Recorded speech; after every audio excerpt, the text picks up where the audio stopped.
یہ جو ماشاءاللہ ایک اس وقت میں کہوں گا کہ سعادت ہے کہ جو شروع سے جو لوگ ایک طرح سے اپنے ایریا میں فائنانس کی اور خاص طور فائنینشیل مارکیٹس اور اسٹاک مارکیٹ کے اندر جو لوگ لیڈنگ رول پلے کرتے رہے وہ اس پینل میں شامل ہیں. مفتی حضرات بھی ہیں، پروفیشنلز بھی ہیں، اسلام بینکنگ والے بھی ہیں. بڑے اسپیسک سوال ہیں ان سے، اور جو تھوڑا سا ہم چاہ رہے تھے کہ ڈیٹیل میں جائیں، پریزنٹیشنز میں وہ ٹائم نہیں تھا، تو ہم چاہتے تھے وہ ایک ڈائیورسفائڈ گروپ ہو ایکسپرٹس کا جو ان کو آنسر کرے. تو میں سارے اپنے ان دوستوں کو ویلکم کرتا ہوں. تو میں پہلا سوال مفتی ارشاد سے پوچھوں گا کہ مفتی ارشاد صاحب، یہ جو ابھی ہم نے بات کی تو کچھ تو میں نے آپ کا کام کر دیا کس حد تک کہ، لیکن ایک بار بار بات آتی ہے پھر بھی لوگوں کو ہضم نہیں ہوتی کہ یہ 37% اور 33% اور 5%. سو اس پر آپ بھی تھوڑا سا، آپ بڑا اچھا سمجھاتے ہیں اس کو، اس لیے میں آپ سے سننا چاہ رہا ہوں. تو ایک پہلی بات اگر یہی ہو جائے تو بہت اچھا. بسم اللہ الرحمن الرحیم.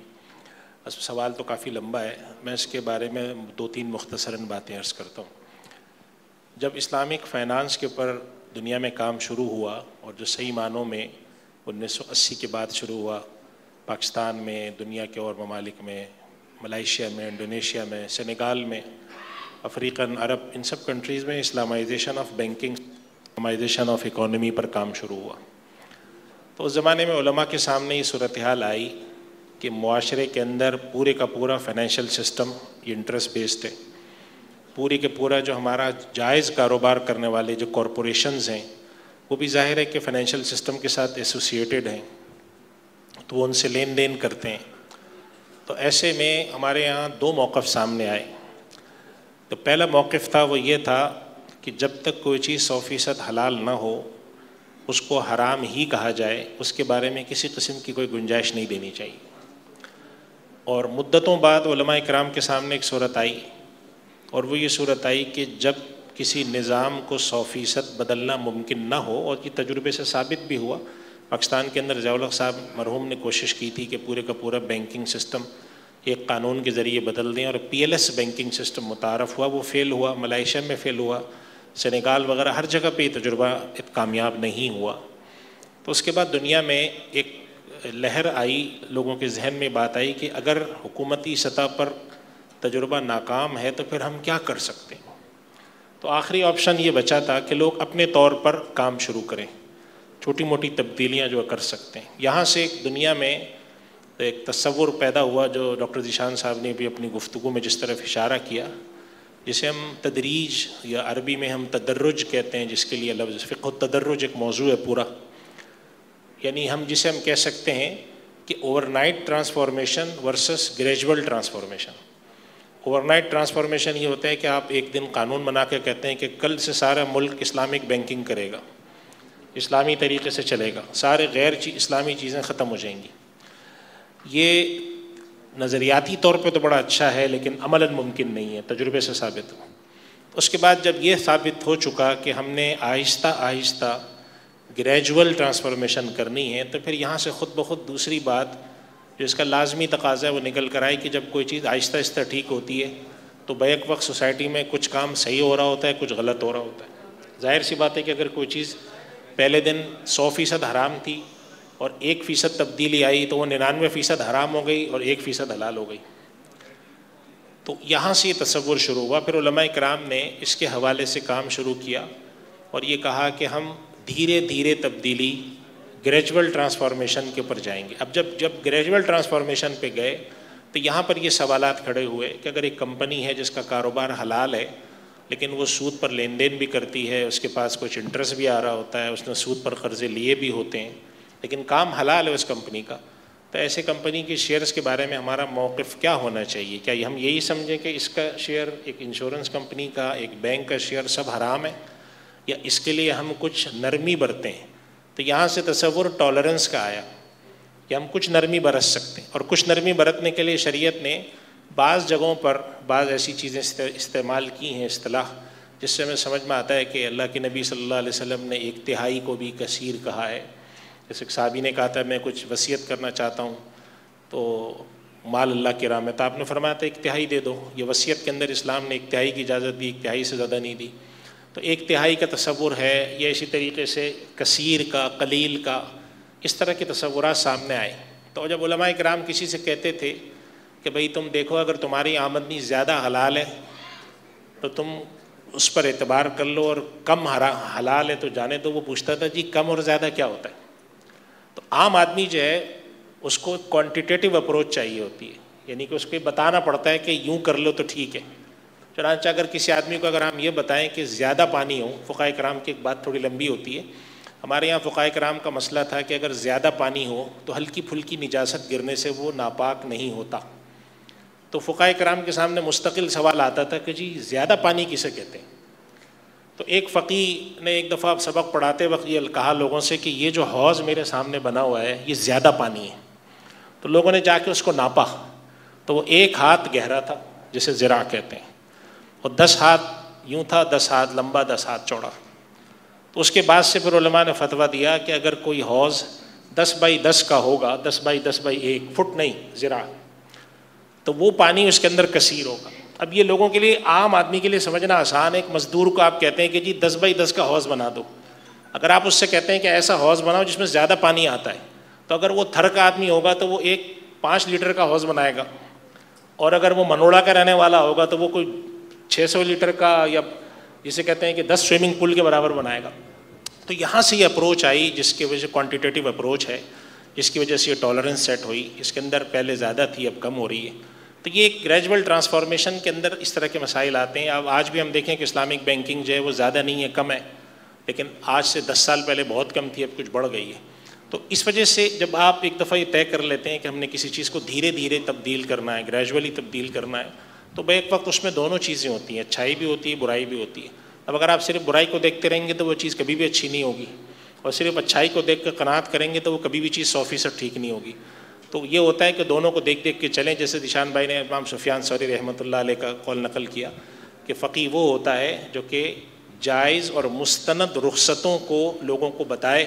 ہر چیز کو حرام کہنا تو بہت آسان ہوتا ہے. جائز اور مستند رخصتوں سے مراد یہ کہ آج کل آپ دیکھتے ہیں کہ ہمارے پاس ٹی وی پہ، سوشل میڈیا پہ ایسے لوگ آتے ہیں جو کہتے ہیں کہ یہ علماء کرام زیادہ سختی کر رہے ہیں ورنہ دین تو بڑا آسان ہے. تو وہ رخصتیں جو ہیں، وہ جو کنسیشنز ہیں، وہ کریڈیبل کنسیشنز نہیں ہوتے. تو کریڈیبل ہو اور کنسیشن ہو تو جہاں تک گنجائش ہے وہ علماء کرام دے دیتے ہیں. چلیں، بہت انسائٹ فل تھا. ایک تو تدرج والا پرنسپل، اور یہ کہ لوگوں کے عوام کے لیول پہ کچھ نہ کچھ انسٹرکشنز، کچھ نہ کچھ ریڈ لائن ڈرا کرنی پڑتی ہے. اچھا، اس میں ریڈ لائن ڈرا تو ہو گئی، مگر پریکٹیکلی فراز صاحب آپ یہ بتائیں کہ جب کوئی ایک عام آدمی بیچارہ، ایک تو آپ لوگ اسپیشلسٹ ہیں، CFA بھی ہیں، علماء بھی ساتھ ہیں آپ کے، اور پھر KMI میں ظاہر میزان والے کر سکتے ہیں، لیکن ایک عام آدمی جب وہ اپنی انویسٹمنٹ کو ان کرائٹیریا پہ دیکھنا چاہتا ہے تو ایک تو بہت سی انفارمیشن میں ڈیلے ہوتی ہے، فریکوینسی بھی مسئلہ بنتی ہے. اب یہ پاسبل ہے کہ کوئی چیز پہلے وہ کمپلائنٹ تھی اور آن دا وے نان کمپلائنٹ ہو گئی، میں اس کو اسٹل ہولڈ کر کے رکھا ہوا. ایک پرابلم یہ ہے. دوسرا پرابلم ہم چاہیں گے آپ سے یہ سمجھیں کہ ہم یہ نہیں کہہ رہے کہ 5% ہم نے ٹالریٹ کر دیا تو 5% حرام انکم لے کے کھاتے رہو. تو ہم ایک ڈیویڈنڈس کی پیوریفیکیشن کا یا تطہیر کا عمل کرتے ہیں. لیکن جو کیپٹل گینز میں بات آتی ہے وہ تھوڑا سا ٹرکی ہو جاتا ہے. تو یہ میرے جیسا فائنانس والا کہے گا اچھا آپ ڈیویڈنڈس کو کر رہے ہیں تو آپ کو کیپٹل گینز کو بھی کرنا چاہیے. تو یہ تھوڑا سا پریکٹیکل سائڈ اس کی کیسے ہم مینیج کرتے ہیں، ٹیکل کرتے ہیں، اس پہ ذرا روشنی ڈالیں. جی بسم اللہ الرحمن الرحیم. جی دیکھیں، یہ بہت ہی امپورٹنٹ اور ٹیکنیکل کچھ سوالات ہیں، تو ان کو سمجھنا ایک ایک کر کے ہم اس میں چلتے ہیں. تو پہلی چیز تو جس طرح آپ نے کہا نا کہ انفارمیشن کی اویلیبلٹی، تو اس وقت بہت سارے ڈفرینٹ ادارے ہیں جو کہ شریعہ کمپلائنس کے، جو بھی ہم نے یہاں پہ کچھ دیر پہلے ذیشان صاحب نے جو ڈسکس کیے، جو ریشوز ہیں، جو فارمولا ہیں، ان کی کیلکولیشن کر رہے ہوتے ہیں. تو اس کی جو ایک لسٹ ہوتی ہے، KMI 30 کی لسٹ ہے، KMI all کی لسٹ ہے، وہ لسٹ اسٹاک ایکسچینج کی ویب سائٹ پہ بھی اویلیبل ہے. وہ لسٹ میزان بینک کی ویب سائٹ پہ بھی میرے خیال سے اویلیبل ہے. احمد بھائی اگر آپ کنفرم کریں، اسٹاک پہ بھی ہے نا اویلیبل. تو اسٹاک ایکسچینج ایک ایسا ادارہ ہے جہاں پہ جب آپ ٹریڈ کرنے جا رہے ہوتے ہیں تو وہاں پہ وہ لسٹ اویلیبل ہو جاتی ہے، اور وہ ہر 6 مہینے بعد جب بھی کمپنی اپنے ہاف ایئرلی اور اینوئل اکاؤنٹس پبلش کرتی ہے تو وہ انفارمیشن ہوتی ہے. ٹھیک ہے، اس میں تھوڑی سی ایک پرابلم یہ آتی ہے کہ کبھی کبھی وہ لسٹ ڈیلے اس لیے ہوتی ہے کہ ہر کمپنی اپنے اکاؤنٹس 3 سے 4 مہینے کے بعد ان کے پاس ایک ریگولیٹری اجازت ہوتی ہے جس میں وہ اپنے اکاؤنٹس دیر سے پبلش کرتے ہیں. جیسے جون کے اکاؤنٹس کی اجازت اکتوبر تک ہوتی ہے. تو اس میں علماء یہی رائے دیتے ہیں کہ جو لسٹ جنرلی اویلیبل ہے اس کو آپ فالو کریں، اور اس میں یہ نہ کریں کہ یہ 4 مہینے پہلے کی ہے یا 6 میں، کیونکہ اس کو بھی جو لسٹ پبلش کی جا رہی ہے اس کو مستند علماء دیکھ رہے ہیں, اس کو ڈفرینٹ شریعہ بورڈز دیکھ رہے ہیں, تو اس لسٹ کو فالو کرنے میں کوئی قباحت نہیں ہے, کوئی پرابلم نہیں ہے, نمبر 1. نمبر 2, اسی طریقے سے جو آپ نے کہا نا کہ ڈویڈنڈ پیوریفیکیشن کا جو ریشو کیلکولیٹ کرنا ہے, جس طرح وہ ایک ریشو ہے کہ نان کمپلائنٹ انکم جو ہے وہ ٹوٹل انکم کے 5% سے کم ہونا چاہیے. ٹھیک ہے, کم تو ہے, لیکن کیا وہ ساری انکم ہم رکھ سکتے ہیں؟ تو وہ نہیں رکھ سکتے, اس کی ایک پیوریفیکیشن ہونا ضروری ہے. وہ پیوریفیکیشن ریشو بھی اسٹاک ایکسچینج کی ویب سائٹ پہ اویلیبل ہے. وہ ہر 6 مہینے کے بعد اس کی بھی کیلکولیشن کی جا رہی ہوتی ہے, اور ہر کمپنی کا پیوریفیکیشن ریشو, جو کمپنی اس کرائٹیریا کو پورا کرتی ہے, اس کا پیوریفیکیشن ریشو بھی اسٹاک ایکسچینج کی ویب سائٹ پہ اویلیبل ہے.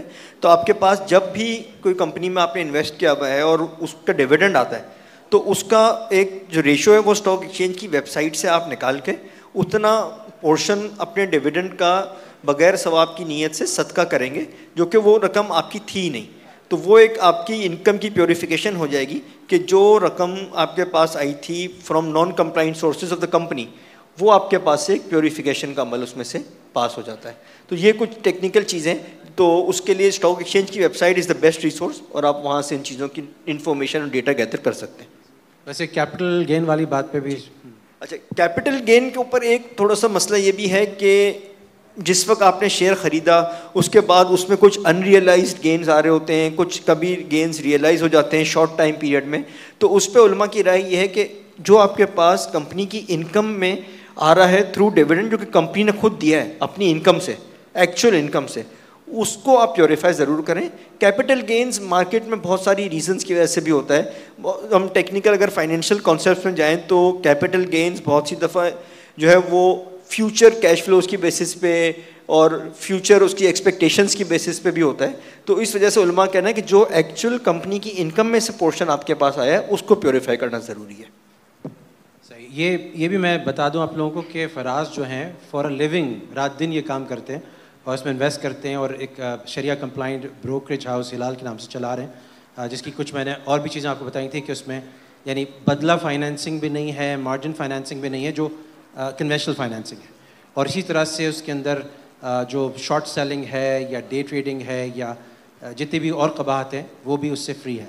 تو میں اب احمد علی صدیقی صاحب سے سوال کروں گا کہ احمد علی ایک بہت ماشاءاللہ اسپرٹ کے ساتھ اسلامک بینکنگ, اسلام بینکنگ کی اشاعت, اسلامک فائنانس کی اشاعت, اور یہ بھی مجھے بہت سعادت حاصل ہے کہ یہ ایک طرح سے میں کہہ سکتا ہوں کہ میں ان کا وہ استاد ہوں عمران عثمانی صاحب کے ساتھ, کہ جنہوں نے احمد کو اس وقت وہ کورس آفر کیا جس کے بعد وہ اسلامک فائنانس میں آئے اور انہوں نے بہت زبردست کام کیا. تو ہم سمجھتے ہیں کہ انشاءاللہ یہ ہمارا صدقہ جاری ہے.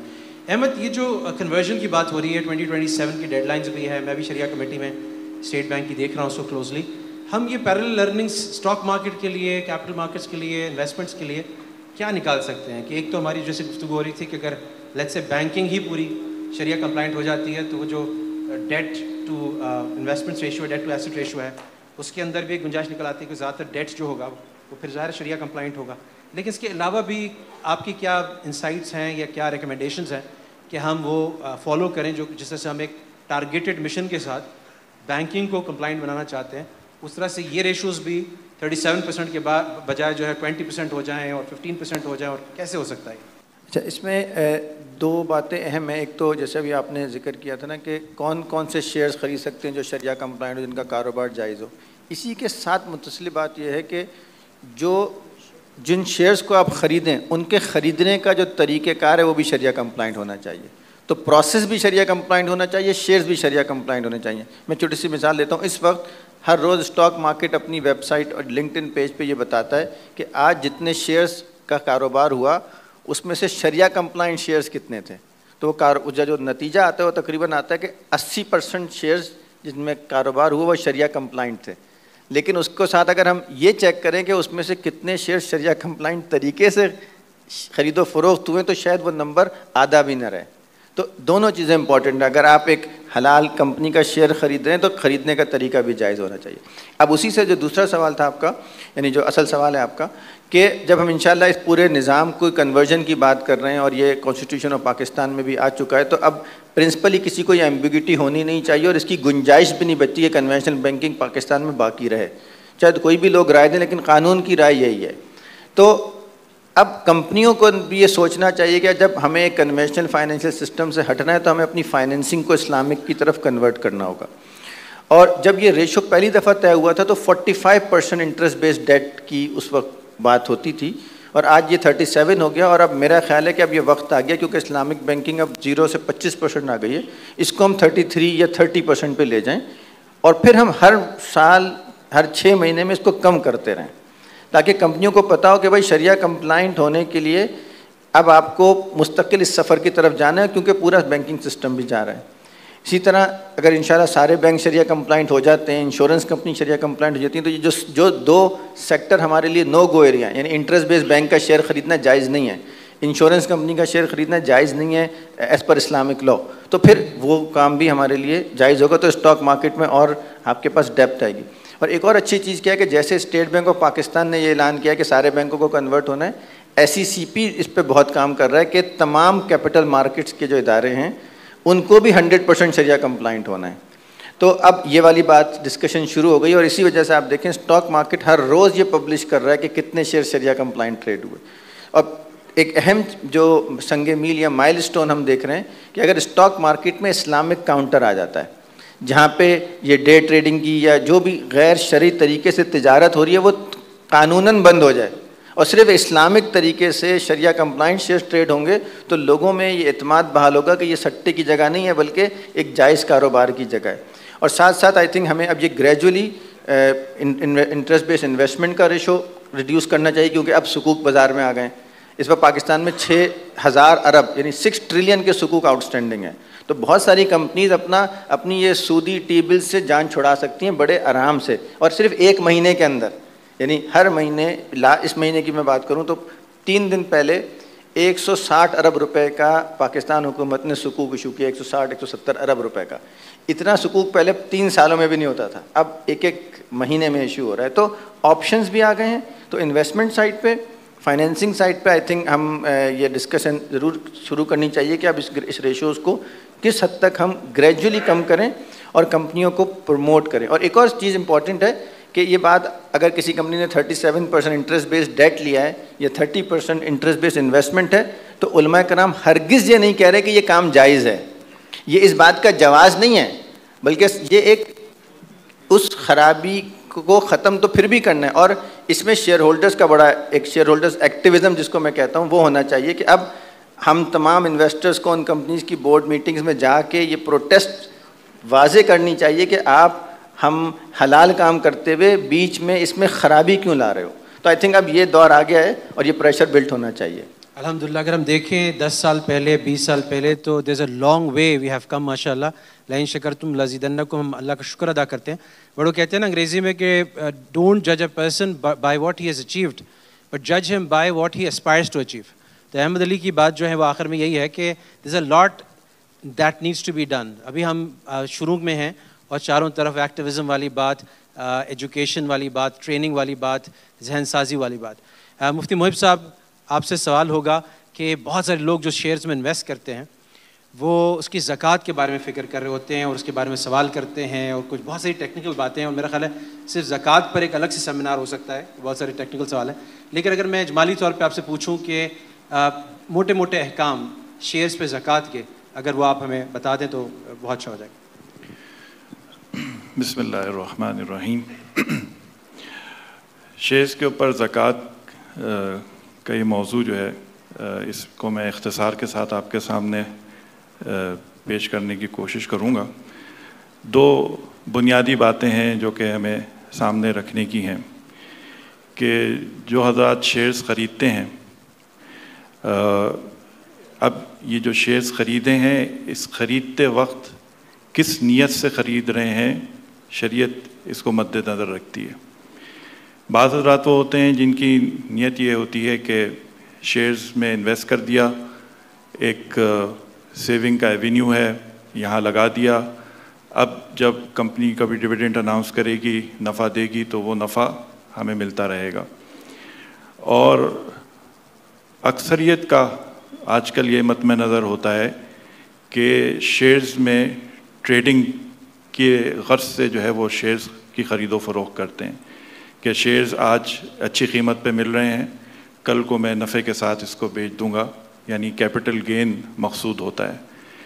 تو پہلے تو یہ سمجھ لیں کہ اگر کیپٹل گین مقصود ہے تو علماء کی رائے یہ ہے کہ اس صورت میں یہ شیئر جو خود ہے اس کی حیثیت ایک ٹریڈنگ جو کاروباری اشیاء ہیں انہی کی طرح ہے، تجارتی اشیاء کی ہی طرح ہیں، اور جو تجارتی اشیاء ہوتی ہیں ان کے اوپر زکوٰۃ لگتی ہے. اس وجہ سے اس کی جو مارکیٹ ویلیو ہوگی اس کے اوپر جو ہے وہ 2.5% کی زکوٰۃ ادا کی جائے گی. فیس ویلیو بھی ہے، ایک مارکیٹ ویلیو ہوتی ہے اور ایک بریک اپ ویلیو بھی ہوتی ہے. یعنی اگر کمپنی کو لیکویڈیٹ کیا جائے تو اس وقت جو ایک شیئر کے عوض میں جو کچھ ملے گا وہ اس کی بریک اپ ویلیو ہے، لیکن اس کا اندازہ لگانا، اس کا تخمینہ لگانا یہ خاصا مشکل کام ہے.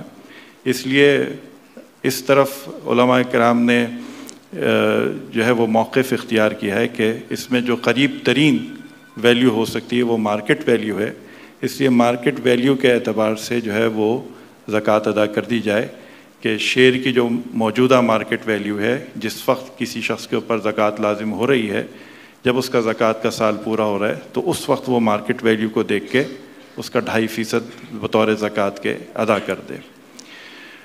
دوسرے وہ لوگ ہیں جنہوں نے شیئر صرف اس لیے خریدا ہے کہ اس کو رکھ لیں گے اور اس پہ اگر کوئی نفع آتا ہے تو وہ نفع جو ہے اس سے فائدہ اٹھائیں گے.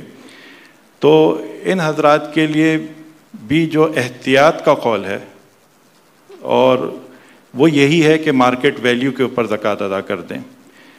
وجہ یہ ہے کہ شیئرز ہمیں پتہ ہے کہ اصل میں یہ کمپنی کے اثاثوں کو ریپرزینٹ کرتے ہیں، اور کمپنی کے جو اثاثے ہیں وہ 2 طرح کے ہیں. ایک وہ ہیں جو جن کے اوپر زکوٰۃ آتی ہے، اور دوسرے وہ ہیں جن کے اوپر زکوٰۃ لاگو نہیں ہوتی. مثال کے طور پہ کمپنی کے جو ٹینجیبل ایسٹس ہیں، جامد اثاثے ہیں، بلڈنگ ہے، مشینری ہے، فرنیچر ہے، ان سب کے اوپر زکوٰۃ نہیں ہے. لیکن کیش ہے، ریسیویبلز ہیں، اسی طرح سے انویسٹمنٹس ہیں، یہ سب چیزیں وہ ہیں. اسی طرح سے فنش گڈز ہیں، فنش گڈز کے لیے جو را مٹیریل ہے وہ موجود ہے. یہ وہ اثاثے ہیں جو قابل زکوٰۃ اثاثے ہیں.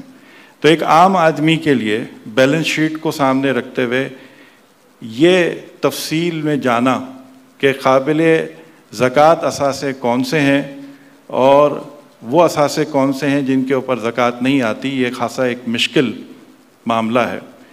اس میں یہ کیا جا سکتا ہے کہ جو ماہرین ہیں اس کے ان سے یہ مدد لی جا سکتی ہے. خود اپنے انفرادی طور پہ ہر ایک کے لیے کام کرنا ذرا مشکل ہے، تو اس کا تو پھر احتیاط والا ہی پہلو اختیار کرنا بہتر ہے کہ مارکیٹ ویلیو کے حساب سے زکوٰۃ ادا کر دی جائے. یہ بنیادی سی مختصر سی جو ہے وہ تفصیل تھی اس وقت میں. بہت شکریہ، جزاکم اللہ خیرن.